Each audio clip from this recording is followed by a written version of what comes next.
Hi book lovers, welcome back to my channel. I know January is already almost over, but I do have my December wrap-up to share with you guys today. I read almost 30 books last month and quite a few of them were holiday romances because it was the season. So let's just jump into it. Here are all the books that I read back in December. The first book was Terms and Conditions by Lauren Asher. I was really nervous to read this one actually because of how much I did not enjoy the fine print. I wasn't actually gonna read this one, but then Terms and Conditions got nominated in the Goodreads Choice Awards in the romance category, and I ended up reading all the books that were nominated, including this one. And I'm actually so glad that I read this one because it was a million times better than the fine print. I gave it 4 stars. I'm actually genuinely excited to read more from Lauren Asher now that I've read this book. She wrote the ultimate grumpy hero in Declan, and Iris was his perfect match. It's such a good marriage of convenience and boss/assistant romance. Declan needs to get married in order to get his inheritance, but no one really wants to get married to him. He's a jerk to everyone and scares everyone away except for Iris, who is his assistant, and she somehow finds herself offering to be his wife. They have to pretend to be a real and loving couple to the public because in order to get that inheritance, Declan has to make everyone believe that he married for love. So these two go on a legit honeymoon. They go on these cute little dates together and they're just so cute because Iris doesn't take any of Declan's shit, which is why they work so well together. We can see them reluctantly falling for each other, and then I loved seeing Declan just fall head over heels for Iris. I had a lot of fun with this one though, and I'm just so glad that I read it, and I'm so excited to read the third book. Another Goodreads Choice Awards nomination that I read was Thank You for Listening by Julia Whalen. This one I gave 3.5, maybe 4 stars. It was an interesting romance. It's a romance between 2 audiobook narrators. The book itself is written by an audiobook narrator. Julia Whalen does narrate her books. She narrated this one, and I really like that it was kind of an epistolary romance. We have Swanee, who is an actress turned audiobook narrator who has been chosen to narrate this one last final book from a very beloved, very popular romance author. She does have a male co-narrator. Brock is a very popular male narrator in the romance genre, but he has kept himself anonymous. These two connect through phone calls, through messages, at least at first, for their work because they're trying to see the best way to narrate this book. It's a pretty cute read. It is quite meta, especially if you listen to audiobooks, if you're in the audiobook community and you know how much romance listeners are obsessed with so many male narrators. I will say though, one of the main plots of this romance is how Swanee doesn't know Brock's real identity, but as the reader, it is fairly obvious who he really is. I don't know if it's supposed to be that much of a mystery when you read this book, but you know, when the whole truth comes out, you're like, well, yeah, you see this coming. But overall, it was a cute read, nothing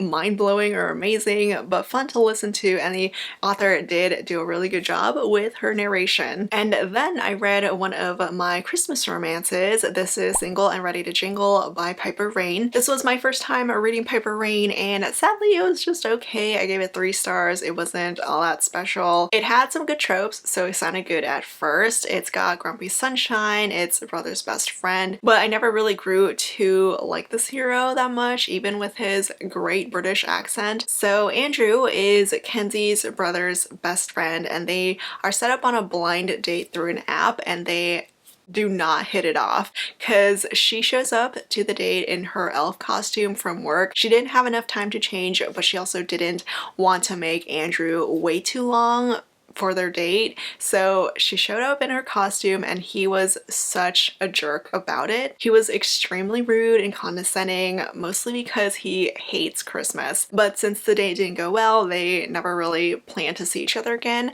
until Andrew needs some help with his boss's Christmas party. He wants to impress his boss, so he has to ask Kenzie for some help because she does have some experience with party planning. Though if I were her, I would have written him completely off. So this romance It wasn't the best, it wasn't terrible either, but not the best Christmas romance that I've read. And then I read one of my most anticipated sequels ever, which was Bitter Secrets by mcnaught. I've been waiting for this book for about 4 years now. The author took quite a long hiatus, and book one, Bitter Heat, is one of my all-time favorite books. I love this angsty, dark second chance romance so much, and I was so looking forward to this sequel, and it was not bad. I definitely didn't love it as much as the first book, sadly, but I still somewhat enjoyed myself. So I gave this one 3.5 stars, and the reason why I didn't love this one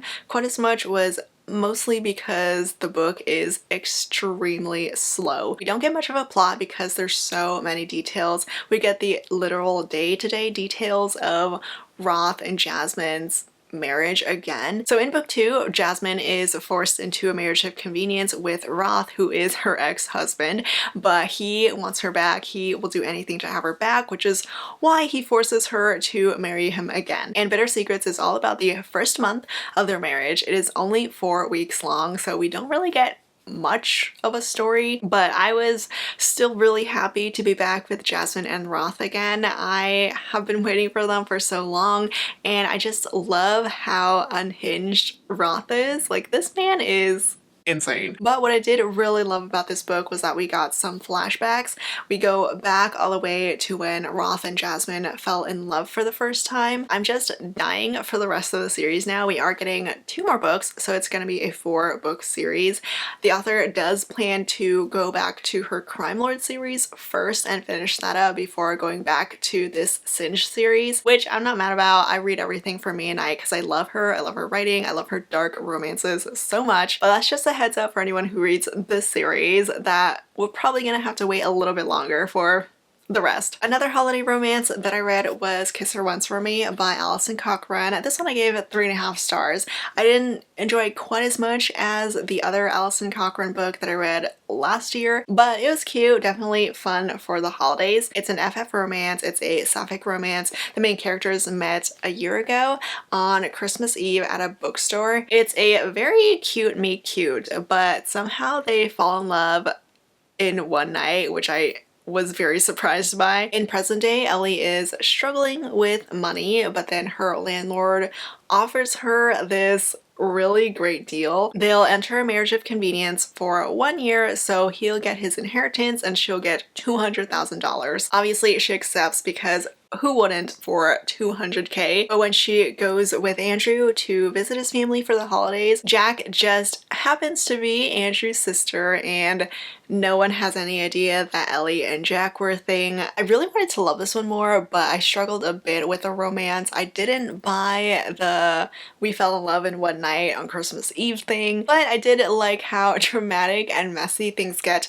for their second chance romance, because Ellie and Jack do hook up behind Andrew's back. If you're looking for a holiday romance to read, maybe at the end of 2023, I would still say go for this one because the holiday vibes here were great. The writing was good, but again, I just wasn't super in love with the romance. My next 2 reads were both by J.T. Geissinger. I finished up the Queens and Monsters series, which is so good. I read books 3 and 4 back to back. They were so much fun. I highly recommend the series if you love mafia romances that are more on the lighthearted side. I mean, it still gets a little bit dark and a little violent, but the heroines in the series are hilarious. So book 3 is Savage Hearts. The heroine here is Riley, who is Sloane's sister. Sloane was the heroine from book 2. These 2 sisters are kind of estranged, but now that Sloane is about to get married to her mafia man, she invites Riley to stay with them and hopefully mend things between them. The hero here is a deadly assassin from the Russian Bratva,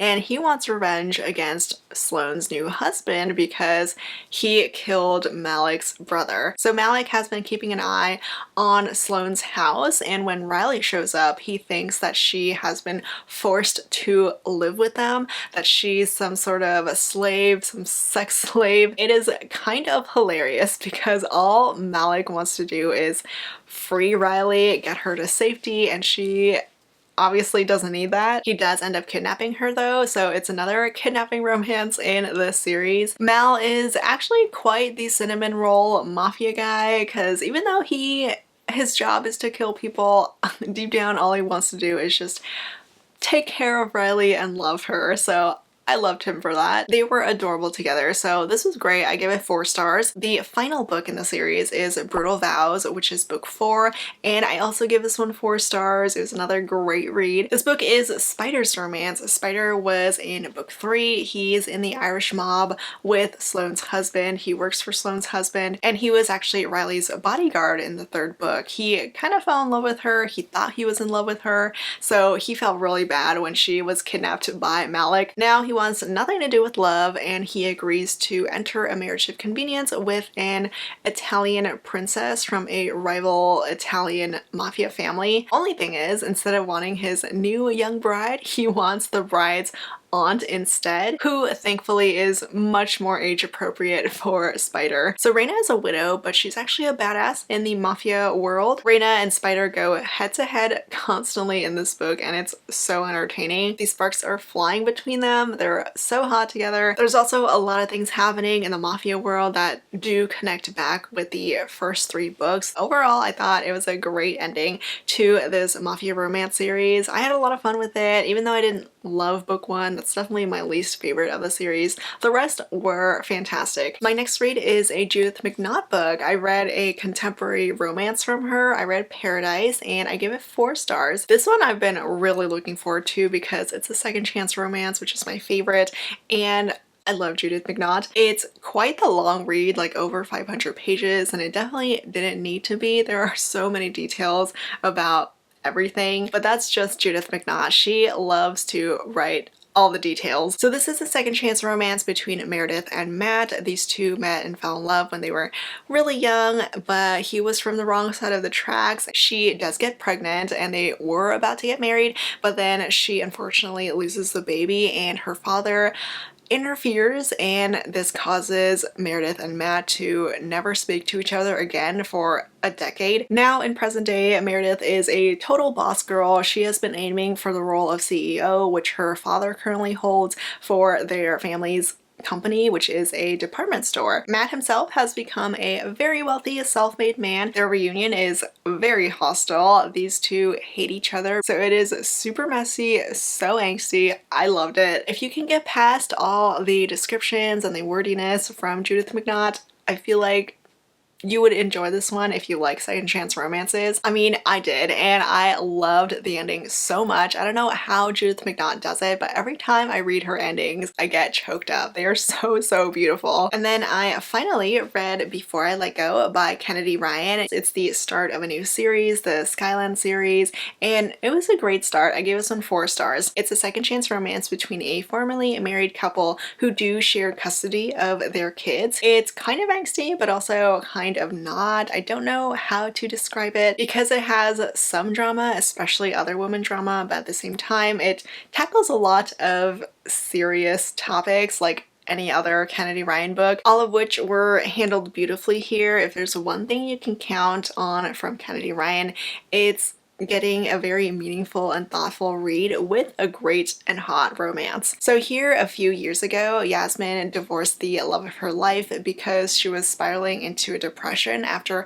losing a child. Josiah was completely against this divorce. He was devastated when Yasmin asked for it, which is why in present day, after Yasmin has healed through therapy, through medication, he really wants nothing to do with Yasmin because he doesn't want to feel that heartbreak again. The both of them do try to move on. They go on dates with other people, but they know and we know that they are soulmates. The main reason why I'm not giving this 5 stars though was mostly because of Josiah and how I wanted a little more effort from him when it came to the romance. I just wanted a little bit more from him because Yasmin definitely stole the show here for me. Still, it's an incredible and powerful read. If you love this author, you will definitely not want to miss this. For my next read, I have been so excited to dive back into the Simple Wild world, and I finally read Running Wild, which is Marie's book. I actually made a prediction in 2021 that I would be giving this one 5 stars when I read it,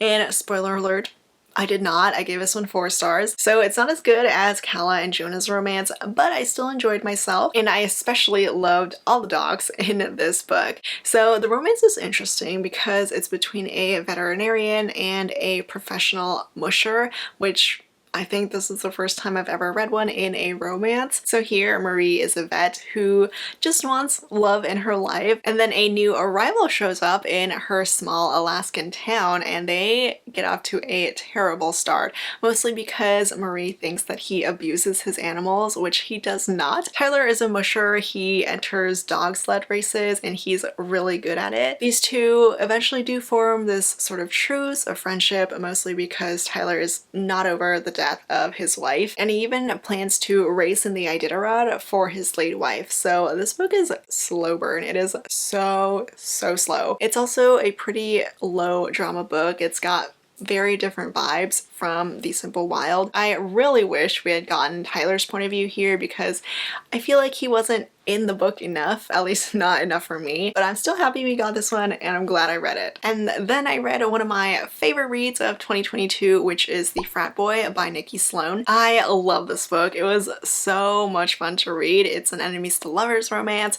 It's set in college and it's about porn stars. Well, porn stars in the making. So Madison and Colin get kicked out from their fraternity and sorority. They kicked out from their houses because they made a total mess of their yearly competition. They hate each other because of this, but they both somehow find the same ad for the same job working as porn stars for a porn company. They have to live together under the same roof with 4 other porn stars, which they all do play around with, and as you can guess, things do heat up. I loved the tension, the hate sex between Madison and Colin. They get wild and dirty, and I just had the best time reading their book. I love this book. I give it 5 stars. It was such a good time. I mean, this book deserves 5 stars alone for getting me to fall in love with a frat boy. For my next book, it's by a new to me author. I read Until Tomorrow Comes by Adelaide Forrest. It was my first time reading Adelaide Forrest, and it was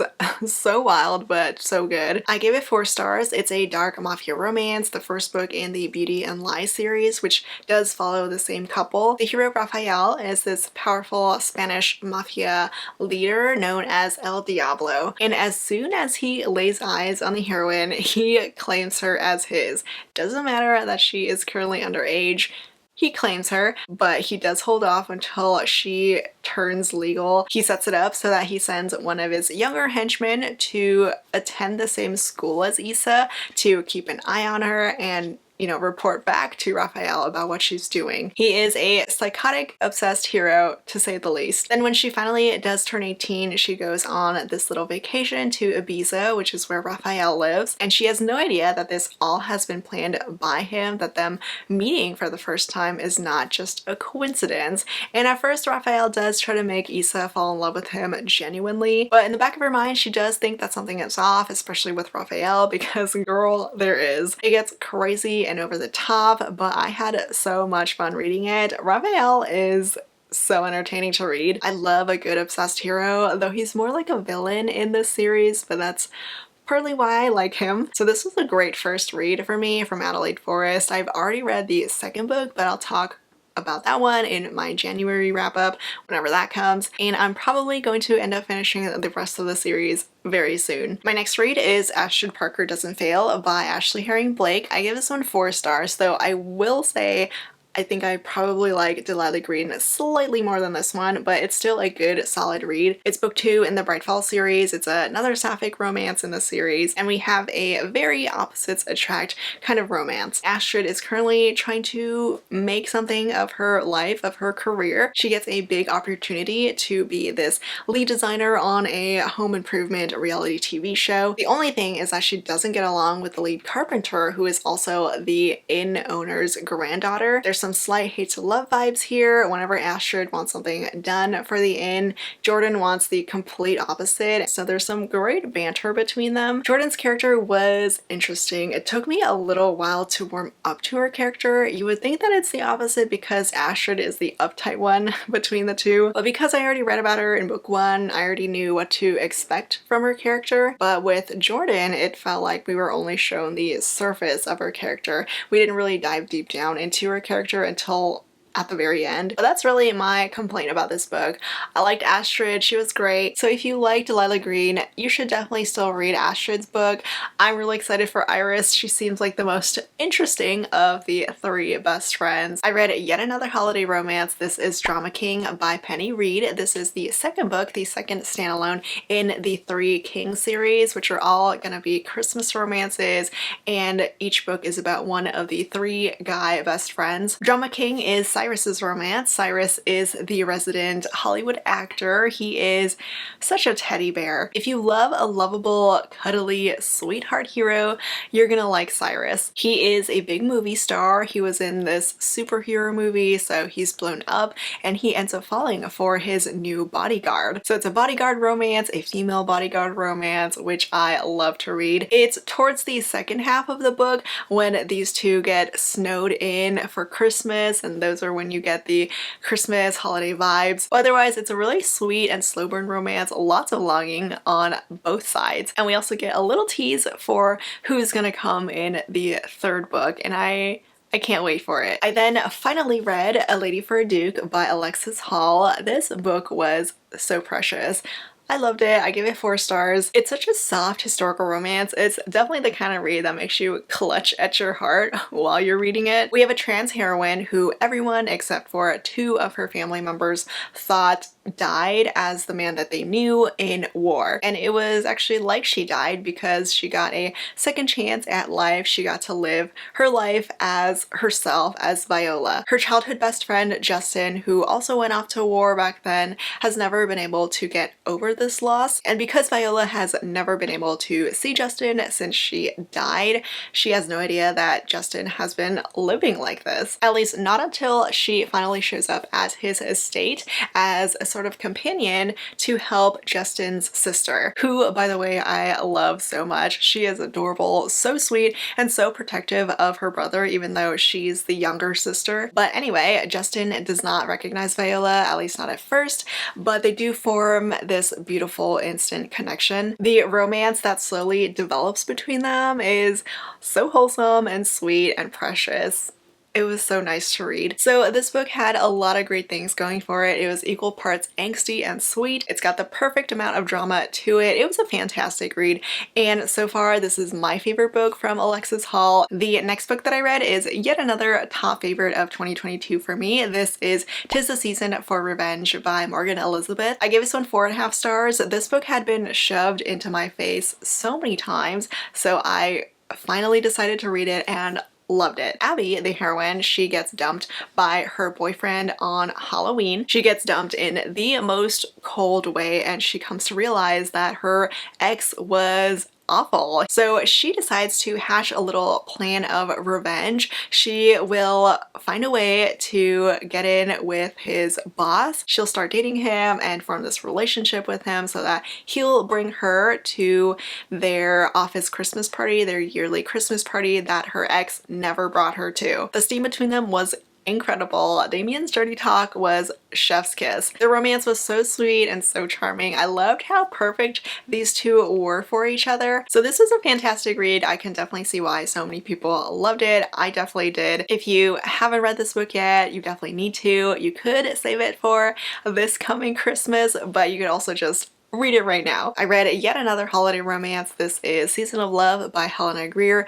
Also, a side note, I did go a lot more in depth with all the Christmas and holiday romances that I read. I do have a video on that if you wanted, more of my thoughts on these books, because I'm going through these fairly quickly. But back to this book. This is another sapphic holiday romance. I gave this one 3, maybe 3.5 stars. It was cute-ish, like I liked it, but I definitely expected a little bit more from it as well. Like, this cover is giving off rom-com vibes, but it was definitely not a funny book. The blurb itself had so much potential for this to be a hilarious rom-com. It's about a Christmas tree farm that's run by Jewish people who don't celebrate Christmas. But the book ended up being a lot more dramatic than comedic. So Miriam is one of the heroines who has just received an inheritance from her late great aunt. She's now a co-owner of her Christmas tree farm. The other heroine is Noelle, who is the farm manager and also partly owns the Christmas tree farm. She's not happy that Miriam is there because Miriam has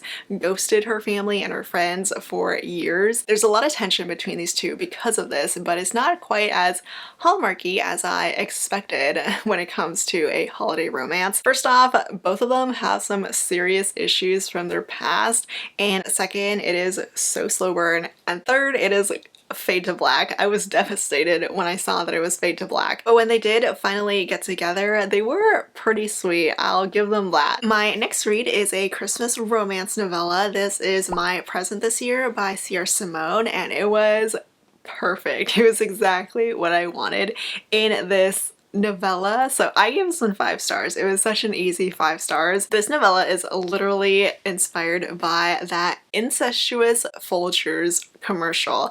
I don't know if you've ever seen it, but I saw it so much growing up. This romance is between stepbrother and stepsister. Not actual incest, but still a forbidden romance. And I mean, it's still very short because it is a novella, but it gave me exactly what I wanted. It was hot and steamy. Perfect if you want something short and smutty. And then I read Baron's Second Chance by S.T. Moores. This one I actually originally read through Wattpad, which I know is very surprising, but I have just been loving the groveling romances that I've been finding on Wattpad. So this was originally written and posted on Wattpad, but the author did clean it up and posted it as a full-length book on Amazon. So I got it and did a little reread, and it was just as good as I remembered, so I gave this one 4 stars. It's a second chance romance between high school sweethearts. Baron and Eden, they were best friends growing up, and then they fall in love, but the summer before their senior year of high school,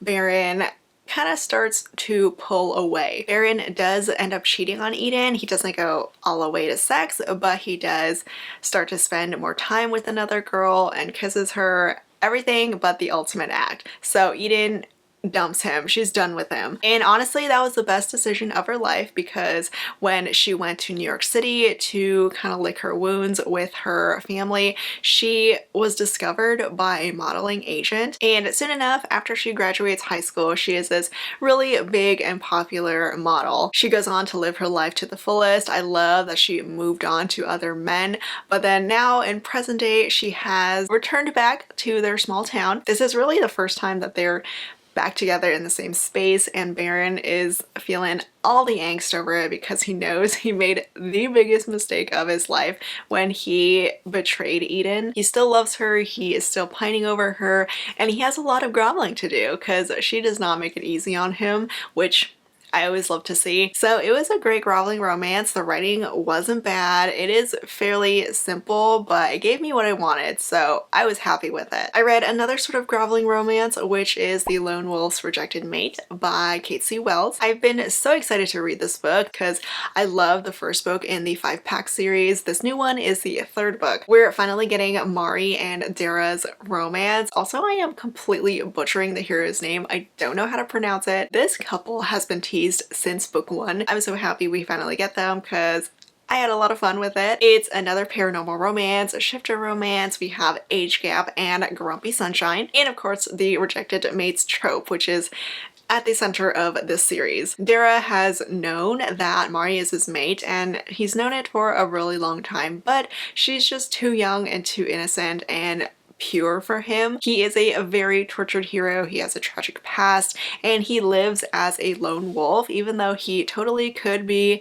an alpha, he lives by himself because his wolf is unhinged. His wolf will literally kill anyone on sight, including Mari, his mate. So that's why he stays away. That's why he rejects Mari for her protection, which honestly I could understand. This is probably the book that needed the least amount of groveling compared to the other 2 books. When Dara finally decides to make Mari his, she makes him work for it. She thankfully does not just fall right back into his arms. So this was a good read. It was a lot better than book 2, which I was highly disappointed by. Book 1 is still my favorite of the series though. I highly recommend it. I then read My Darling Arrow by Saffron A. Kent. Saffron A. Kent is an author that I have been trying so hard to find a book to enjoy. I mean, I've only read 2 of her books so far, but they weren't that great, but I finally found a book that I liked from her. This one I'm giving 4 stars, a generous 4 stars. It feels more like a 3.5, but I'll just bump it up to a 4 because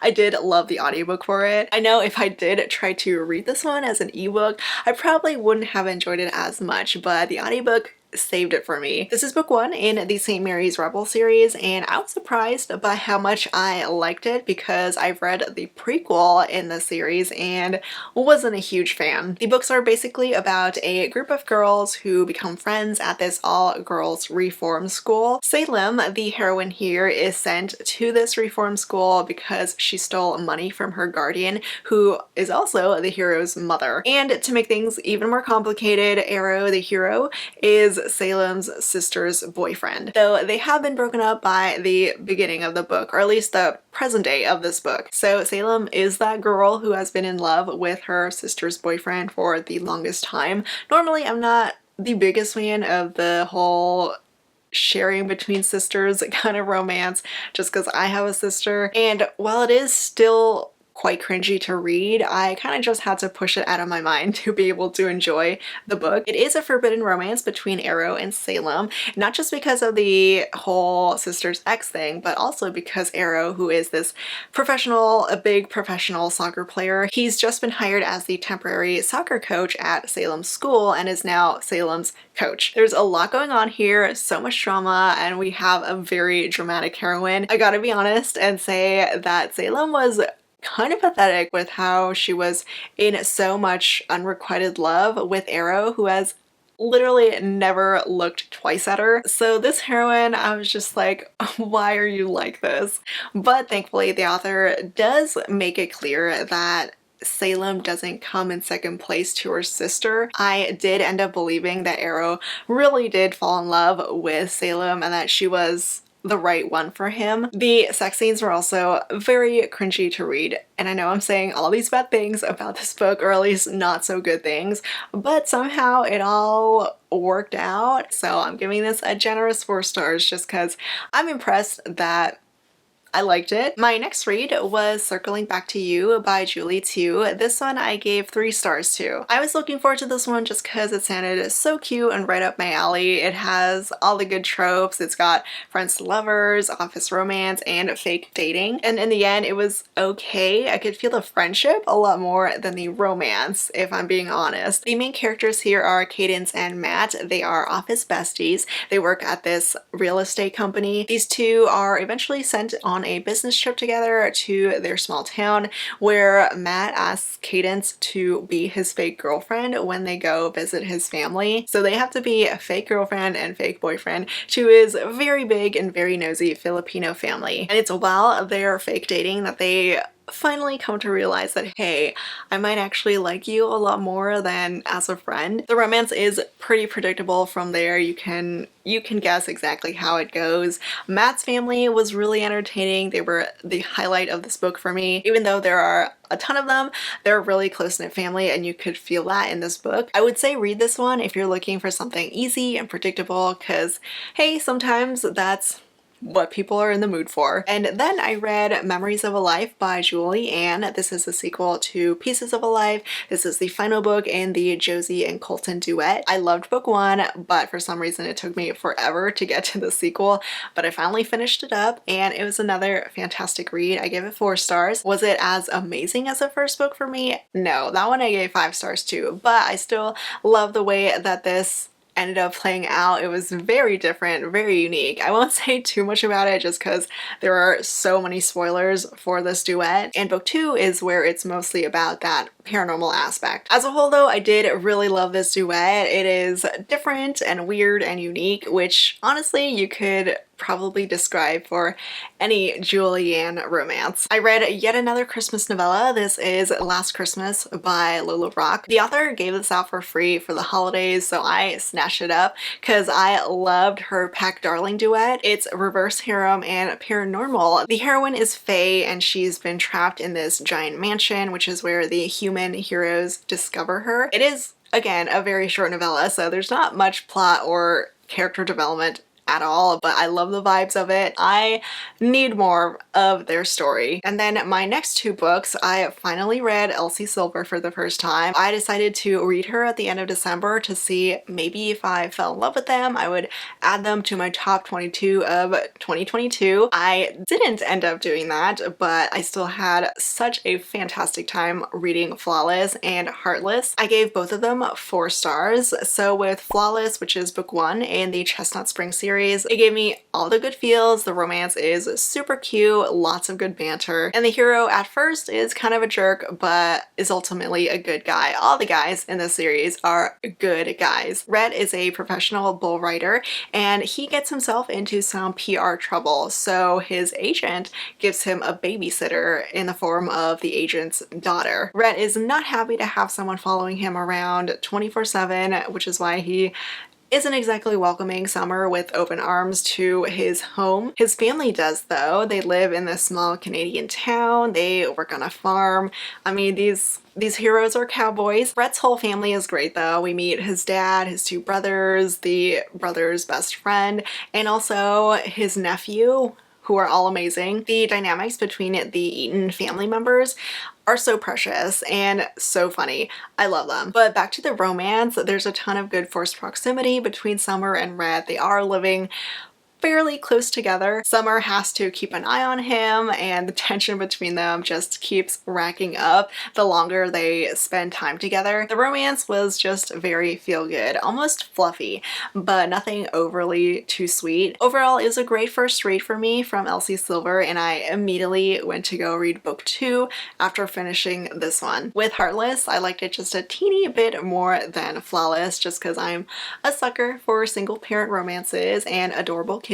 Everyone here was fantastic. We have a very grumpy hero in Cate, who is the oldest of the 3 brothers. His son Luke is an adorable sweetheart, and the heroine Willa is very sassy and very sweet. So Cate, like I said, he is the oldest. He's taken on so much responsibility since he was young. He works and lives his life for his family, and now he needs a nanny for Luke. Then Willa comes in, he reluctantly hires her, and she just turns his life completely upside down. She is so wonderful and supportive and adoring of Luke. Also, with Willa being a live-in nanny for the summer, there is a lot of good tension and forced proximity like there was in book 1, but it is taken up a notch here just because of the whole forbidden nanny aspect. And now that I've read Elsie Silver, I can definitely see why people are loving her so much. She is really delivering all the good, cozy, small town cowboy romances, and I can't wait to read more from her. My next read was a post-apocalyptic romance. I read Mixed Signals by Alyssa Cole. It's been a year since I first read the series from Alyssa Cole, mostly because I was waiting for so long for my library to get this 3rd and final audiobook. They finally got it. This final book is set 4 years after the big event that caused the world to shut down. Maggie, who is the last of her siblings to get her romance, she gets the chance to go to college. She leaves her family for the first time to do so, but an old crush of hers who is a little bit older than her, there's an age gap here, he goes with her as sort of a guardian, a protector. Edwin is the hero. He is a former military cadet. He is a friend of their families, and he's also the guy that Maggie tried to get to take her V card, but he rejected her. There is a bit of a love triangle going on between Maggie and Edwin and a guy that Maggie used to date online. I ended up giving this one 3 stars just because I had a hard time getting into the romance. There's a whole love triangle thing going on, but also the main characters don't really spend that much time together. So much of the book was focused on Devin, the ex, and not enough on Edwin. But the whole sci-fi post-apocalyptic aspect was great, just because I don't really read these kinds of books anymore. I used to back in the day with all the young adult books, but it is nice to read something different than what I usually read, and I am glad that I finally got to finish up this series. My second to last read was Lady Goldian by Kalia Reed. This book is book 2 in the Belgrave Dynasty series, which is a spin-off of the Surviving Time series. It's a historical romance series set in the South in the early 1900s. I think it's around the 1910s or 20s. Surviving Time is such a fantastic time travel romance, and I've been wanting to continue with this whole world, but I held off with Lady Goldian just because I knew that Asa and Nat's romance wasn't going to finish in this book. It's a brother's best friend romance with an age gap, and we know these two are in love, but they're not together. The romance is actually quite messy. It was messier than I expected, but it's not messy in a way where I got mad at the characters, because I usually do when it comes to messy books. Even though Nat was in love with Asa, she ended up marrying someone else who died, so now she's a widow, and Asa is now about to get married to another woman, even though he's still in love with Nat. And he even spends the rest of this book married to this woman, but it wasn't really annoying to read for some reason, just because I loved how close Nat and Asa grow here again. I'm giving this one 4 stars. I love Nat and Asa together. I need them to finally get their happily ever after. And then the final book I read in December and in 2022 was In the Weeds by B.K. Borison. This is the standalone sequel to Love Light Farms, which I adored, so I was really looking forward to this, but I sadly didn't love it quite as much. I'm giving this one 3 stars. For some reason, I just wasn't vibing with Beckett or Evie here. There was a lot of good setup for them, a lot of good build up for them from the first book, so I'm sad I didn't love their romance more. I was feeling kind of bored with it. Beckett and Evie had a one-night stand, and they never see each other again until she shows up at the farm that he works at. So they reunite at the Christmas tree farm in book 1, and now it's been several months after that in book 2. Evie is not happy with her influencer career, so she decides to go back to the last place that she was happy, which was Love Light Farms. This is so she can find that spark again, find a love for her job again, and of course she finds that spark and that love with Beckett. So the premise here is really cute, but I just didn't fall in love with it. I did think it was adorable though, how Beckett is this total grumpy farmer, but he is a total sucker for pets. That part was great. It was entertaining, definitely my favorite part about the book, but overall it was okay. And that is my wrap up for all the books that I read in December. Let me know your thoughts if you've read any of these books. I will link everything down in the description below. Thank you so much for watching, and I will see you all next time. Bye!